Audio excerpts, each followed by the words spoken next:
Halo, apa kabar? Anak-anak kelas 5 yang luar biasa. Masih belajar bersama saya, Bapak Ujan Herman. Hari ini Bapak akan menyampaikan materi tentang bahasa Indonesia, yaitu masih tema 7, KD 3.9. Materinya adalah mengenai surat undangan. Untuk itu, kalian persiapkan diri, persiapkan alat tulisnya, buku tematiknya, buku catatannya, dan sebagainya yang diperlukan pada pembelajaran. Kemudian setelah itu jangan lupa sebelum pembelajaran dimulai, silahkan kalian berdoa dulu menurut agama dan kepercayaan masing-masing agar pembelajaran ini dapat berjalan dengan lancar dari awal sampai akhir.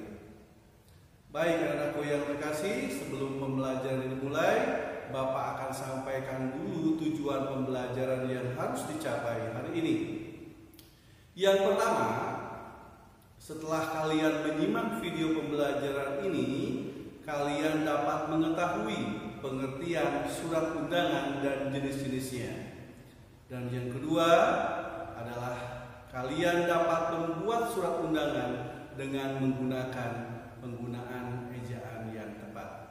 Baik anak-anakku yang terkasih, mari kita mulai pembelajarannya. Pernahkah kalian diberi surat undangan oleh teman kalian untuk menghadiri ulang tahunnya? Pernah ya? Atau mungkin kalian diberi surat oleh sekolah untuk orang tua kalian? Nah, itu Bapak yakin kalian sering mungkin ya pernah ya. Nah, tentunya dengan surat undangan tersebut, teman kalian berharap kalian datang pada acara ulang tahunnya, atau sekolah memberikan informasi kepada orang tua tentang hal-hal yang berkaitan dengan sekolah melalui surat tersebut. Nah, untuk lebih jelasnya kita akan bahas apa itu surat undangan, kemudian apa jenis-jenis surat undangan, dan bagaimana ciri dan contohnya. Nah, tentunya kalian sebelum pembelajaran berlangsung akan Bapak sampaikan dulu apa sih surat undangan tersebut. Oke. Nah, surat undangan merupakan surat yang berisi pemberitahuan dan permintaan kesediaan seseorang menghadiri suatu acara atau kegiatan. Ya, kalian diundang ulang tahun, diharapkan datang pada saat ulang tahunnya. Kalian diundang pada saat hitanan teman kamu misalkan, diharapkan kalian hadir pada saat acara resepsinya, ya seperti itu dan sebagainya. Sekolah memberikan surat kepada orang tua kalian untuk menghadiri rapat, maka sekolah mengharapkan dan wajib mungkin ya orang tua hadir pada acara rapat tersebut. Demikianlah seperti itu, ya. Nah, bagaimana dan harus bagaimana cara kita menggunakan surat undangan itu, ya. Nah, kalimat yang digunakan dalam undangan tersebut haruslah bersifat efektif, yaitu apa? Singkat, padat, dan jelas, tidak bertele-tele. Tujuannya apa? Agar orang yang membacanya dapat segera mengerti isinya. Nah, anak-anakku yang terkasih, itulah pengertian dari surat undangan. Kemudian, apa sih jenis-jenisnya surat undangan tersebut? Yang pertama, ada yang disebut surat undangan resmi. Yang kedua, surat undangan setengah resmi. Dan yang ketiga, undangan tidak resmi. Nah, itulah jenis-jenisnya. Ada 3. Nah, berikutnya Bapak akan sampaikan dulu, akan Bapak jelaskan satu persatu apa yang termasuk undangan resmi, setengah resmi, dan tidak resmi. Oke. Nah, yang pertama adalah undangan resmi. Nah, apa itu undangan resmi? Yaitu undangan yang mengatasnamakan sebuah instansi atau organisasi dan kedinasan.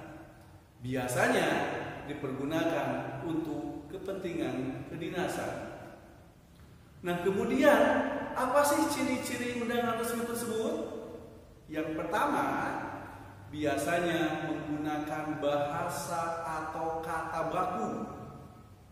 Yang kedua, cirinya adalah dikeluarkan oleh organisasi atau badan instansi resmi seperti kantor, sekolah, pemerintahan, itu instansi resmi. Ya. Yang ketiga, untuk kebutuhan resmi, misalkan rapat, pelatihan, dan sebagainya. Yang keempat, terdapat kop surat. Nah, kop surat itu adalah kepala surat yang berisi nama instansi, logo, dan sebagainya. Itu yang disebut kop surat. Ya, pasti kan kalau yang namanya pemerintahan atau sekolahan atau dinas yang lainnya pasti ada logonya. Ya. Dan yang terakhir, terdapat nomor surat. Nah, itulah kelima ciri dari surat undangan resmi. Contohnya apa? Contoh undangan resmi misalnya ya, surat undangan pelantikan jabatan ya, Pak RT, Pak RW, atau Pak Lurah, atau Pak siapapun yang dilantik biasanya menyebarkan undangan ya. Nah, itu yang namanya surat undangan resmi. Kemudian undangan dari sekolah menyampaikan sebentar lagi anak-anak mau melaksanakan PTS, penilaian tingkat semester, biasanya diberitahukan kepada orang tua melalui surat atau kegiatan-kegiatan yang lain yang berhubungan dengan sekolah. Ya, itu contoh-contohnya. Nah, apa saja sih bagian-bagian dari surat resmi? Ya kan, kita harus perlu tahu, ya, perlu tahu apa sih bagian-bagiannya. Nah, yang pertama adalah kop surat, itu wajib, ya, pada surat resmi ada kop surat.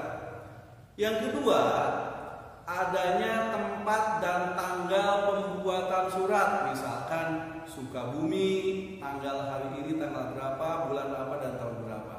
Ya, contoh hari ini misalkan Sukabumi 1 Maret 2021. Contoh seperti itu. Ya, jadi titik mangsa pembuatan surat. Dan yang ketiga ada nomor surat dan perihal surat. Nomornya berapa itu kode tertentu. Jadi masing-masing instansi punya kode-kode tersendiri. Tiap instansi pasti akan berbeda dengan instansi lainnya nomor surat. Kemudian perihalnya apa? Misalkan undangan rapat, itu yang disebut perihal. Bagian yang keempat adalah nama dan alamat tujuan surat, kemana kita akan memberikan surat itu, kepada yang terhormat Bapak ini di mana dan sebagainya, seperti itu. Kemudian yang kelima ada salam dan bagian pembuka, ya. Salam sejahtera dan sebagainya, itu kalimat pembuka, ya. Nah, kemudian yang berikutnya ada yang disebut isi undangan. Apa isinya? Inti pokoknya itu.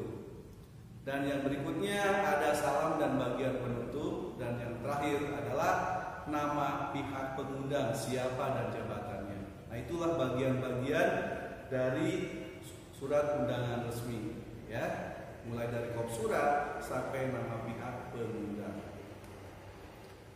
Nah, berikut ini Bapak tampilkan di situ, ya, tampilkan di layar bahwa ada contoh surat dinas, surat undangan resmi. Di situ ada mana yang termasuk kepala surat, ya kan? Yang kedua, nama dan alamat tujuan. Perhatikan. Yang ketiga, pembuka surat. Dan yang keempat, isi surat. Yang berikutnya, penutup surat. Berikutnya lagi, tempat dan tanggal surat. Dan yang terakhir adalah pembuat surat. Nah, itulah bagian-bagian surat undangan resmi. Ya, tolong kamu pahami, ya. Nanti kalian bisa membedakan, oh, ini yang termasuk surat undangan resmi, ini tidak resmi atau setengah resmi dan sebagainya. Begitu ya. Baik, anak-anakku yang terkasih, kita lanjutkan. Surat undangan yang kedua adalah undangan setengah resmi. Ya, apa undangan setengah resmi? Undangan yang mengatasnamakan perorangan yang ditujukan untuk perorangan maupun instansi atau organisasi. Jadi kalau setengah resmi itu perorangan. Untuk siapa? Untuk boleh perorangan atau instansi atau organisasi itu. Nah, kalau resmi dari instansi ke instansi tadi kan seperti itu, ya.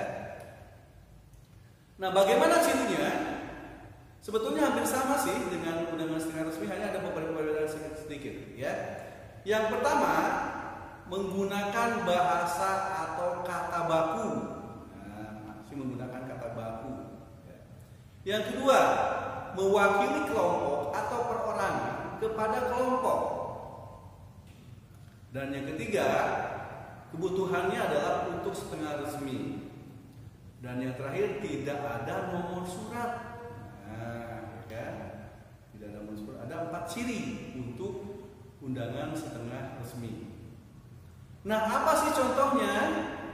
Nah, contohnya adalah undangan Karang Taruna. Karang Taruna itu adalah kelompok pemuda, ya kan, di desa. Organisasinya seperti itu. Kemudian yang kedua, undangan rapat keluarga. Nah, itu setengah resmi, ya kan? Keluarga kita akan mengundang saudara-saudara kita yang ada di Sukabumi misalkan, ya, kita undang. Mungkin di luar kota juga kita undang. Nah, itu undangan setengah resmi. Kemudian yang berikutnya, undangan arisan ibu-ibu, ya. Yuk, hari bulan depan kita kumpul di mana? Nah, suratnya kita sampaikan, begitu. Nah, itu surat setengah resmi dan lain-lain, ya. Jadi ada Karang Taruna, kemudian rapat keluarga, kemudian arisan, itu yang termasuk undangan setengah resmi. Nah, ini di layar bisa ditampilkan, itu adalah contoh surat setengah resmi, ya. Mohon diperhatikan dengan baik, nanti kalian bisa membedakan antara contoh A, B, C, dan sebagainya. Baik, anak-anak yang terkasih, yang terakhir adalah undangan tidak resmi. Apa undangan tidak resmi?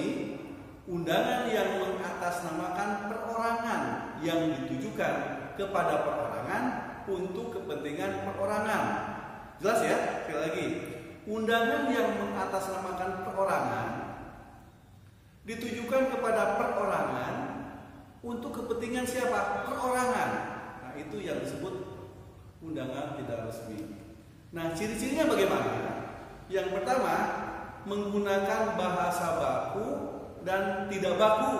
Nah, ini bisa menggunakan kata baku ataupun menggunakan bahasa yang tidak baku, dialek misalkan. Bahasa gaul boleh kalau tidak resmi. Yang kedua, cirinya adalah mewakili perorangan. Tadi perorangan untuk perorangan, ya kan, seperti itu. Yang ketiga, untuk kebutuhan pribadi. Itu. Dan yang terakhir, cirinya adalah tidak ada kop surat dan nomor surat. Jelas itu ya, karena ini tidak resmi. Nah, apa itu contohnya? Surat yang termasuk undangan tidak resmi, yang pertama adalah undangan syukuran hitanan. Misalkan Bapak punya anak laki-laki ini hitan, Bapak mengundang tetangga-tetangga, saudara-saudara untuk hadir pada acara syukuran hitanan. Nah, itu syukuran hitanan. Yang kedua, undangan pernikahan. Itu bentuk surat undangan tidak resmi. Undangan ulang tahun. Wah, kamu ulang tahun, misalkan ulang tahun ke-10 atau ke-berapa, kamu undang teman-teman kamu menggunakan surat tidak resmi. Dan contoh yang lain, misalkan undangan pentas seni. Sekolah kita akan mengadakan pentas seni. Buatlah semacam surat, ya, dan gambar-gambar, pakai poster boleh, ya. Nah, itu undangan pentas seni dan lain-lain, ya. Banyak sekali contohnya. Nah, ini Bapak tampilkan contoh surat undangan ulang tahun. Oh, seperti itu bentuknya, ya. Di situ ada tulis undangan, tanggal berapa ulang tahunnya, siapa yang mengundang, gitu ya. Kemudian berikutnya contoh undangan pentas seni, ya, kepada siswa-siswa SD Nusantara, ayo hadiri dan saksikan pentas seni kreasi anak bangsa, ya, tanggal berapa, jam berapa, ya, seperti itu. Itu undangan tidak resmi, ya. Nah, yang terakhir kita akan ambil kesimpulan bahwa persamaan dan perbedaan ketiga jenis surat tersebut seperti ini, ya.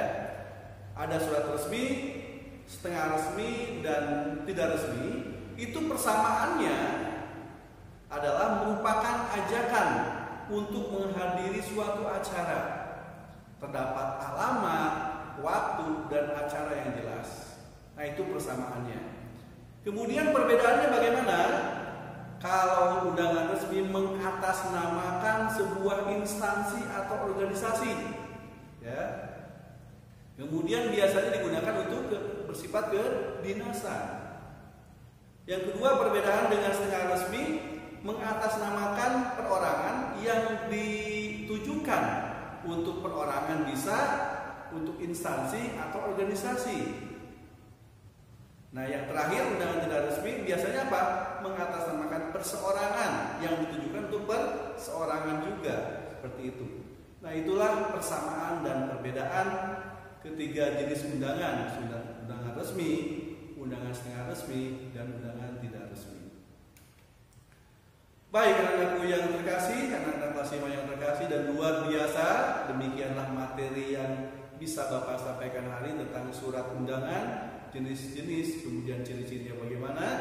Semoga pembelajaran ini dapat bermanfaat buat kalian. Mohon maaf apabila ada kesalahan dan kekurangan. Terima kasih atas perhatiannya. Selamat belajar dan tetap